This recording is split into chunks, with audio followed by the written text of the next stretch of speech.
রাম রাবণের যুদ্ধ সম্পর্কে আমাদের কম বেশি সবারই জানা রয়েছে, কিন্তু রাবণকে আমরা বেশিরভাগ সময় হয়তো ভিলেন হিসেবেই ফ্রেম করে থাকি। তবে জানেন তো যে রাবণের এমন কিছু গুণ রয়েছে যেগুলো শুনলে অবাক হওয়ার মতন। রাবণের জন্মটা রাক্ষস বংশে হলেও তিনি একজন পণ্ডিত ব্যক্তি ছিলেন। শুধুমাত্র পণ্ডিত ব্যক্তি বলা ভুল হবে, তিনি ছিলেন সুশাসক এবং তার বেশ কিছু কথা যেগুলো মানুষকে ভীষণভাবে উদ্দীপিত করতে পারত। লক্ষণ তো তার দিকের মানুষ ছিল না, কিন্তু তা সত্ত্বেও লক্ষণকে কিন্তু তিনি বলেছিলেন যে শুভ কাজে দেরি না করতে, এবং তিনি পরিষ্কার বলেছিলেন যে অশুভ চিন্তাধারা এগুলো যাতে লক্ষণের মাথায় না আসে।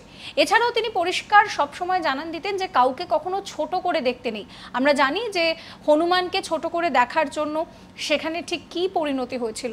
এবং শুধু তাই নয়, রাবণ কিন্তু একজন ভালো যোদ্ধা ছিলেন এবং একই সঙ্গে সুশাসক ছিলেন, যার জন্য রাম রাবণের যে যুদ্ধ হয়েছিল সেই যুদ্ধ কিন্তু একেবারে যাকে বলে যে শেয়ানে শেয়ানে কোলাকুলি এইরকম যে টক্কর, সেই টক্করের মতন হয়েছিল। সাবস্ক্রাইব করবেন আজ তাক বাংলার ইউটিউব চ্যানেলকে।